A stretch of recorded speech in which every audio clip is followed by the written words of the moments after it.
Աշխարհահռչակ շանսոնյե Շարլ Ազնավուրի տարեքինց երգի հնչյուններն են բարի հրավիրում ֆրանկոֆոնիայի միջազգային օրվան ընթառաջ տոնական տրամադրություն է Մոսկվա կինոթատրոնում։ Ֆրանկոֆոնիայի կենտրոնական եւ արևելյան Եվրոպայի տարածաշրջանային կենտրոնի 20-ամյակն ու ֆրանսերենի դասավանդողների հայկական ասոցիացիայի 25-ամյակն են նշում ֆրանսախոսները։ Ֆրանսերենի ուսուցումն ու դասավանդումը նախ եւ առաջ անձնագիր է դեպի աշխարհ։ Ֆրանսերեն սովորելով դու ելք ես ունենում դեպի աշխարհ։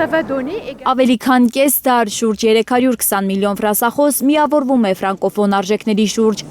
Հարգանք լեզվի, մշակույթի եւ ժողովրդավարության նկատմամբ։ Հայաստանում Ֆրանսիայի դեսպանատան աջակցությամբ կազմակերպված այս միջոցառումը նպաստում է, որ Հայաստանում էլ տարածվեն այդ արժեքները։ Մեզ համար շատ կարևոր է, որ մենք ստեղծում ենք այս կապը, այս ցանցը, որպեսզի յուրաքանչյուր ուսուցիչ զգա, որ միայնակ չէ, մեկուսացված չէ իր դասասենյակում։ Անգլերենից հետո աշխարհում երկրորդ ամենաշատ դասավանդվող լեզուն է ֆրանսերենը։ Հույս ունեմ, որ ֆրանսերենի